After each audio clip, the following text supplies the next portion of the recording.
Good morning, everyone. Today's topic is food preservation, अर्थात भोजन का संरक्षण या खाद्य संरक्षण। क्यों जरूरत है हमें भोजन को संरक्षित करने की?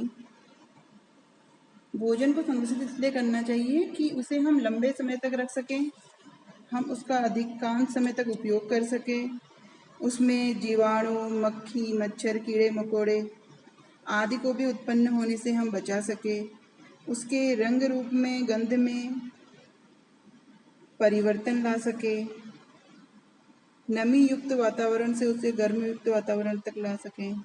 इसलिए भोज्य संरक्षण की आवश्यकता होती है।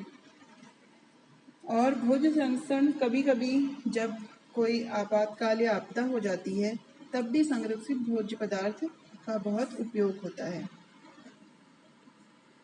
संरक्षित भोज्य पदार्थ को इधर उधर ले जाने में आसानी भी होती है। जैसे अगर हम कुछ फ्रूट्स हैं जो गल जाते हैं या उनको हम इधर उधर आसानी से ले जाने में परेशानी होती है हमें, तो हम उसको लंबे समय तक के लिए रखना है तो हम उसको जैम, जेली, स्क्वैश आदि बनाकर उसका रख सकते हैं। कच्चे भोज्य पदार्थ के लिए संरक्षण इसलिए आवश्यक होता है ताकि जब बेमौसम या जिस मौसम में वे सब्जियां या फल फूल नहीं उग पाते हैं उस समय हम उसका उपयोग कर सकें या उसकी पूर्ति की जा सके। तो भोज्य संरक्षण की कुछ विधियां हैं जो परंपरागत काल से चली आ रही हैं और कुछ आधुनिक भी हैं इसमें। तो भोज्य संरक्षण की जो विधियां हैं वो 5 हैं। इसमें आपकी ठंडी विधि, निर्जलीकरण द्वारा, उष्णता द्वारा, किरणीयन द्वारा, रासायनिक पदार्थों द्वारा। ठंडी विधि कूलिंग मेथड, निर्जलीकरण डिहाइड्रेशन, उष्णता बाय हीट, रेडिएशन किरणों द्वारा और बायोकेमिकल रासायनिक पदार्थों द्वारा। तो फूड संरक्षण में जो ठंडी विधि है आपकी, इसका उपयोग हम नॉर्मली घर पर भी करते हैं और एक व्यावसायिक रूप से भी होता है। ये घरेलू विधि जिसमें कोई लोग मटके के अंदर या कपड़े के अंदर या बोरे में या पानी के कपड़े, गीला कपड़ा करके उसमें लपेट कर रखते हैं। लेकिन आपकी जो व्यावसायिक विधि है इसमें आपका कोल्ड स्टोरेज और चिल स्टोरेज आता है। तो व्यावसायिक कोल्ड स्टोरेज क्या है? वह ऐसा संग्रह घर होता है जहाँ का तापक्रम 0 डिग्री से 30 डिग्री फ़ारेनहाइट तक रहता है और ये बड़े बड़े शहरों में होते हैं जहाँ फल और सब्जियों को आप सुरक्षित रख सकते हैं। इन कोल्ड स्टोरेज में फल, सब्जियां, अंडा, मांस, मछली आदि रखे जाते हैं। ऐसे ही आपका जो चिल स्टोरेज है उसमें क्या होता है, यहाँ वस्तुएं लंबे समय तक नहीं रखते, लेकिन यहाँ का जो तापक्रम होता है वो कोल्ड स्टोरेज से भी अधिक होता है, अर्थात 30 डिग्री फ़ारेनहाइट से ऊपर होता है।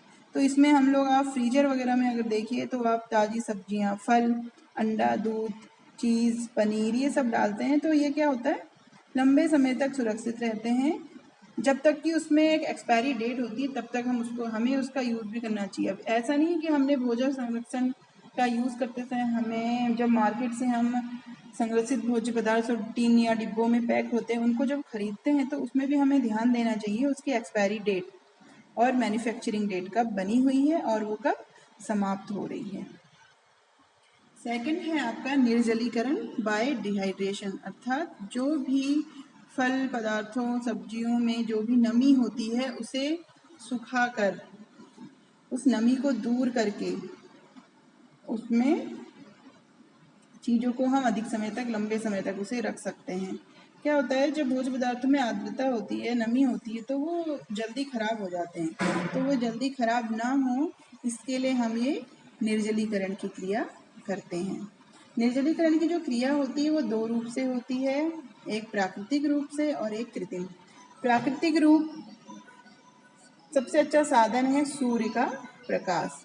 जब सूर्य का प्रकाश तेज होता है उसमें आप चीज़ों को सुखाने रख देते हैं तो वो बहुत अच्छी तरह से बन जाती हैं, सूख जाती हैं और लंबे समय तक संरक्षित रह सकती हैं। जैसे चिप्स हो गए आपके, बड़ी, पापड़, साल भर के लिए बनाकर रखते हैं ना, ऐसे टमाटर, मेथी, पुदीना, गोभी, मिर्च हम सबको सुखा कर रखते हैं लंबे समय तक। और जो खेतों में अनाज होता है, दालें होती हैं, इनको भी हम सुखा कर धूप में लंबे समय तक रख लेते हैं। डिहाइड्रेशन, जैसे फ्रूट का डिहाइड्रेशन है, उन्हें भी सुखा कर धूप में डिहाइड्रेट किया जाता है हमें। और कृत्रिम विधि क्या है, इसमें ड्रायर का यूज़ किया जाता है। ड्रायर, जैसे हम लोग बाल सुखाने के लिए भी ड्रायर यूज़ करते हैं, ऐसे ही निर्जलीकरण के लिए, डिहाइड्रेशन के लिए कृत्रिम विधि में धूप का प्रयोग नहीं किया जाता, इसीलिए इसे कृत्रिम कहा जाता है। इसमें हम उपकरणों का उपयोग करते हैं। गर्म हवा पास कर भोज्य पदार्थ का निर्जलीकरण किया जाता है। इसमें drum dryer, turner dryer, rotary dryer, air lift dryer, इन सब का यूज़ होते हैं। जैसे पाउडर वाला दूध,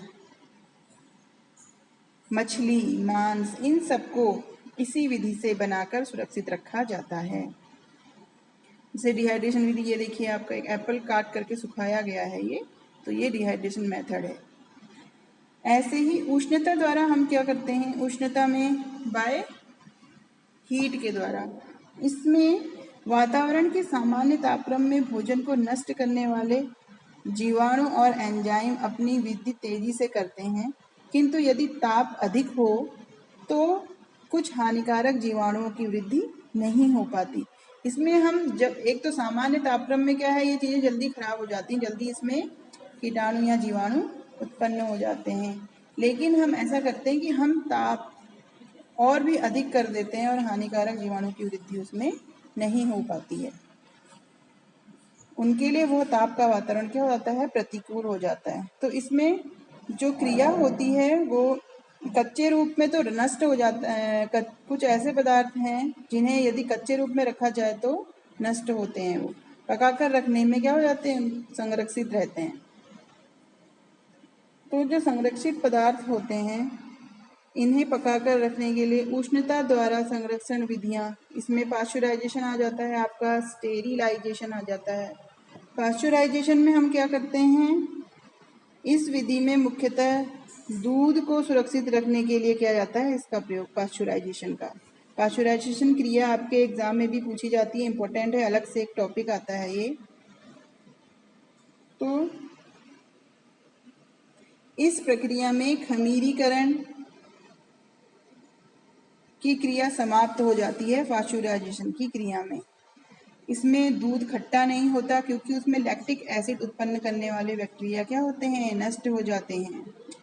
दूध में लैक्टिक एसिड को उत्पन्न अगर होते हैं तो उससे दही जम जाती है ना, तो वो जो कीटाणु है वे नष्ट हो जाते हैं, तो दूध खट्टा नहीं हो पाता। दूध में उपस्थित अन्य छोटे छोटे हानिकारक बैक्टीरिया भी नष्ट हो जाते हैं।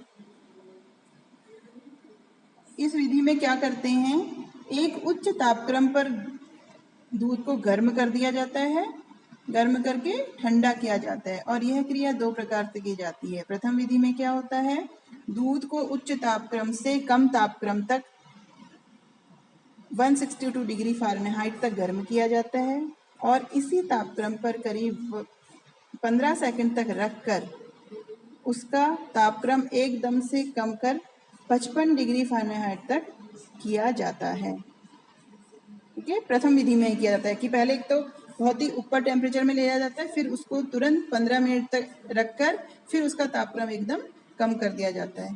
सेकंड विधि है, इसमें जो दूध है, दूध को कम से कम 143 डिग्री फ़ारेनहाइट तक तापक्रम पर गर्म कर दिया जाता है, और तुरंत ही करीब 30 मिनट तक उसको उसी तापक्रम में रखा जाता है, और फिर तीव्रता से तापक्रम को नीचे लाकर 55 डिग्री या 55 डिग्री फ़ारेनहाइट तक स्थिर किया जाता है। तो ये क्रिया है आपकी पाश्चराइजेशन क्रिया। पाश्चराइजेशन जो क्रिया होती है वो मुख्यतः दूध को सुरक्षित रखने के लिए की जाती है, इतना याद रखेंगे आप लोग। और इस क्रिया में क्या होता है, खमीरीकरण की क्रिया नहीं होती है, जो दूध में लैक्टिक एसिड उत्पन्न करने वाले बैक्टीरिया होते हैं वो नष्ट हो जाते हैं। दूसरा है आपका स्टेरिलाइजेशन। स्टेरिलाइजेशन क्या है, स्टेरिलाइजेशन में भोज्य पदार्थ का डिब्बाकरण या टीनीकरण किया जाता है। इनको डिब्बों में या टीन में रखा जाता है। तो जो डिब्बाकरण होता है वो कैनिंग कहलाती है। इसमें जीवाणु को नष्ट करने के लिए 212 डिग्री फ़ारेनहाइट तापक्रम पर रखकर गर्म किया जाता है और फिर डिब्बाकरण की प्रक्रिया करते हैं। मतलब जितने भी जो भोज्य पदार्थ होते हैं आपके, उसको नष्ट करने के लिए, उसके जीवाणुओं को नष्ट करने के लिए उन्हें 212 डिग्री फ़ारेनहाइट तापक्रम पर रखकर गर्म किया जाता है। जो कैनिंग की क्रिया है ये व्यावसायिक स्तर पर फलों को संरक्षित रखने के लिए की जाती है। इसमें टिन के डब्बों का अधिकतर उपयोग होता है क्योंकि इन्हें संरक्षित करना इसमें आसान तथा शीघ्र होता है। और निर्यात में क्या होता है, टिन के डब्बे टूट जाते हैं, यानी जो बॉटल होती है कांच की वो टूटने का डर रहता है, तो इसलिए टिन के डब्बों में ही इन्हें संरक्षित किया जाता है। इसकी पूरी मेथड आपको अभी जो उसमें नोट्स में भेज दी जाएगी, उसको आप लोग पूरा एक बार पढ़ लीजिएगा कि क्या होता है स्टेरिलाइजेशन। स्टेरिलाइजेशन में भी दो मेथड आते हैं, डिब्बाकरण कैनिंग एंड बॉटलिंग। बॉटलिंग, जिन बोतलों का प्रयोग होता है उनका सर्वप्रथम निरीक्षण होता है कि कहीं से टूटी फूटी ना हो, चटकी ना हो, ढक्कन जंगदार तो नहीं है। बोतलें बंद करने में रबर के छल्ले या वाशर का प्रयोग करना चाहिए इसमें, और एयर टाइट होने चाहिए, क्योंकि अगर हवा उसमें वो करेगी जाएगी तो क्या है, वो जो अंदर रखा हुआ भोज्य पदार्थ है, खाद्य पदार्थ है, वो खराब हो जाता है। इसके बाद था आप लोगों का किरणीकरण, जिससे बॉटलिंग में हम ये जैम जेली वगैरह बना के रख लेते हैं रेडिएशन के द्वारा। ये तो एक वैज्ञानिक विधि है और अत्यधिक महंगी है। इसमें जो क्लास्ट्रीडियम बेटायूलिनम वर्ग के जीवाणु को नष्ट करने के लिए इस विधि का प्रयोग किया जाता है। इस विधि में क्या होता है, विकिरण, इस विधि में जो विकिरण द्वारा ऊर्जा, परमाणु ऊर्जा का प्रयोग होता है इसमें। इसके लिए इसे परमाणु ऊर्जा से गामा किरणों तथा तीव्र गति से इलेक्ट्रॉन का प्रयोग किया जाता है इसमें। यह विधि महंगी है। नॉर्मल इसका उपयोग बड़े औद्योगिक केंद्र में ही किया जाता है या व्यावसायिक केंद्रों में किया जाता है। नॉर्मली हम इसका उपयोग नहीं कर सकते हैं। रासायनिक पदार्थ हैं। इसके बाद रासायनिक पदार्थों का कैसे उपयोग करते हैं हम भोजन को संरक्षित रखने के लिए। रासायनिक पदार्थों में, भोज्य पदार्थ में जीवाणु के प्रवेश और वृद्धि को रोकने के लिए रासायनिक भोज्य पदार्थ का प्रयोग करते हैं। इसमें हम लोग जैसे नमक, शक्कर, तेल का उपयोग करते हैं। जैसे नमक के द्वारा भी खाद्य पदार्थ को सुरक्षित रखा जाता है। इसके अलावा हम अनेक रासायनिक पदार्थों का यूज, जैसे पोटेशियम मेटाबाइसल्फेट है, बेंजोइक अम्ल है,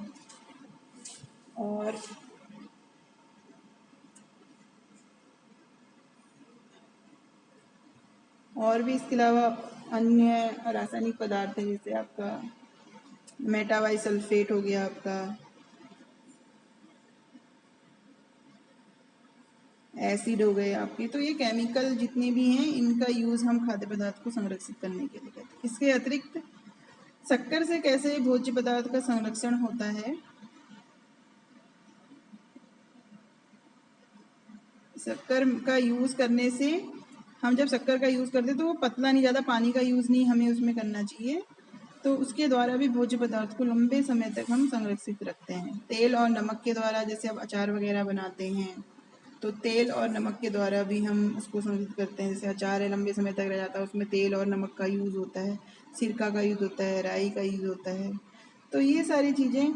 और रासायनिक पदार्थ में मेटाबाइसल्फेट, सोडियम मेटाबाइसल्फेट हो गया, सोडियम बेंजोएट, कम साइट्रिक एसिड का प्रयोग करते हैं, ग्लैक्सिक एसिड का प्रयोग।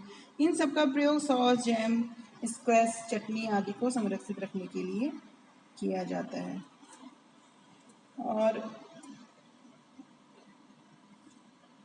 हम भोज्य पदार्थ को दो श्रेणी में भी बांट सकते हैं। एक भोज्य पदार्थ तो वो होते हैं जो जल्दी खराब होने वाले भोज्य पदार्थ होते हैं, और दूसरे क्या होते हैं, देर तक खराब होने वाले भोज्य पदार्थ। तो जो जल्दी खराब होने वाले भोज्य पदार्थ होते हैं उनको,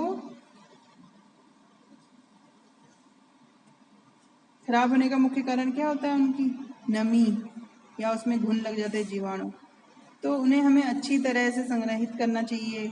कीटनाशक दवाइयों का प्रयोग करना चाहिए, रासायनिक पदार्थों का प्रयोग करना चाहिए, और बर्तन का प्रयोग करना चाहिए जिसके द्वारा वो चीज़ें नहीं खराब होती हैं। तो ये था आप लोगों का फूड प्रिजर्वेशन।